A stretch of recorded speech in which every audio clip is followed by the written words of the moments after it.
قبروں میں پہنچ جاتا ہے۔ میرے دوستوں اور بزرگوں، انسان کثرت مال کی طلب میں ہلاکت کا شکار ہو گیا۔ کثرت مال کی طلب نے دولت جیسے جیسے بڑھتی چلی جاتی ہے، انسان گناہوں کا عادی ہوتا چلا جاتا ہے۔ جب انسان کے پاس دولت بڑھتی ہے تب انسان گناہوں کا عادی ہوتا ہے۔ دولت بڑھتی ہے تو انسان عیاش ہوتا ہے، دولت بڑھتی ہے تو انسان گنہگار ہوتا ہے، دولت بڑھتی ہے تب انسان خطا کا عادی ہوتا ہے، دولت بڑھتی ہے تب آدمی آوارہ ہوتا ہے، دولت بڑھتی ہے تب کوئی شراب کا عادی ہوتا ہے، دولت بڑھتی ہے تب کوئی آوارہ گردی کرتا ہے، دولت بڑھتی ہے تب کوئی سجدے سے دور ہوتا ہے، دولت بڑھتی ہے تو گھر میں قرآن کی تلاوت بند ہو جاتی ہے۔ میرے دوست اور بزرگوں، انسان کو دولت نے خدا کی رحمتوں سے دور کر دیا ہے، خدا کی رحمتوں سے دور کر دیا۔ میں یہ نہیں کہتا دولت نہ کماؤ، دولت کماؤ ضرور کماؤ، مگر دولت سے محبت نہ کرو، اللہ و رسول سے محبت کرو، تاکہ دولت کماؤ تو وہ دولت اللہ و رسول کی بارگاہ میں خرچ کرنے کی توفیق ملتی چلی جائے۔ مگر انسان دولت کماتا ہے اور دولت کے چکر میں نشے کا عادی ہوتا ہے، دولت کے چکر میں انسان دوپٹے کا عادی ہوتا ہے، دولت کے چکر میں انسان تباہ ہو جاتا ہے، دولت کے چکر میں انسان عیاش ہو جاتا ہے، دولت کے چکر میں انسان جھوٹا ہو جاتا ہے، دولت کے چکر میں انسان فریبی ہو جاتا ہے۔ میں کہتا ہوں ایسی دولت کو ٹھوکر مار دو جو تجھے جہنم کی راہ پہ لگا دے، ایسی دولت کو گلے سے لگا لو جو دولت انسان کو جنت کی راہ پہ لگا دے، جو دولت انسان کو خدا کے لاجواب نعرے تکبیر، نعرے رسالت، پیغام اسلام۔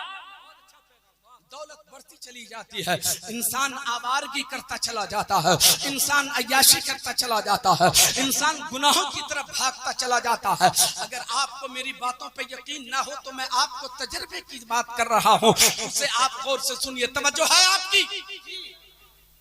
حضرات، جو کام عرس سے ہونا چاہیے، جو ایک خانقاہ سے دنیا تک پیغام پہنچنا چاہیے، وہی کام میں کر رہا ہوں۔ میں آپ سے یہ نہیں کہوں گا کہ آپ میں باتیں کروں تو آپ نعرے لگا کر کے میری تقریر کا خیر مقدم کرو، مولوی جنید کا ویلکم کرو، نہیں، باتوں میں سچائی ہو تو بس قبول کر لو، اسی میں ہماری خوشی ہے۔ اس لیے کہ ہم جو کچھ آپ سے کہہ رہے ہیں وہ اللہ کی رضا کی خاطر کہہ رہے ہیں۔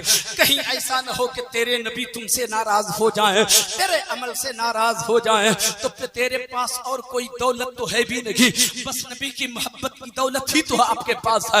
ہماری پونجی تو نبی کی دولت ہے، نبی کی محبت ہے، ہمارا سرمایہ ہی تو نبی کی محبت ہے۔ اور اگر نبی ہی روٹھ گئے تو پھر تیرے پاس بچے گا کیا؟ اگر آقا ہی روٹھ گئے تو تیرے پاس بچے گا کیا؟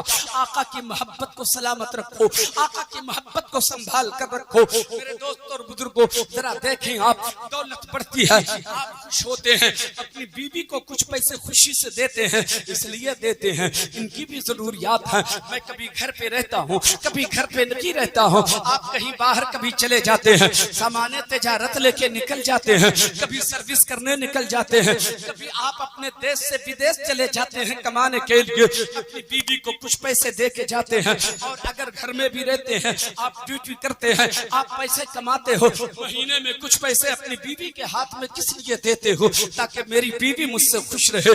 میرے دوستوں اور بزرگوں، ان کی خوشی کے لیے آپ کچھ پیسے ان کے پاس دے دیتے ہو، مگر کیا ہوتا ہے؟ ہماری ماں بہنوں کا حال دیکھو، دولت بڑھتی ہے تب آدمی آوارہ ہوتا ہے، دولت بڑھتی ہے تو آدمی گناہ کا عادی ہوتا ہے، دولت بڑھتی ہے تب آدمی عیاشی کرنا شروع کر دیتا ہے، دولت بڑھتی ہے تب انسان خدا کی رحمتوں سے دور ہوتا چلا جاتا ہے۔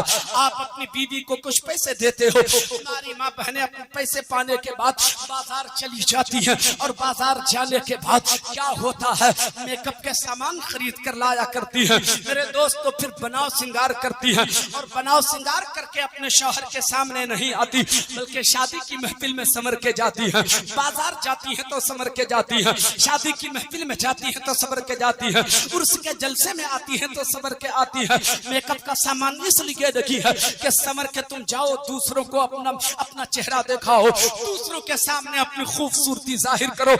نہیں، شریعت نے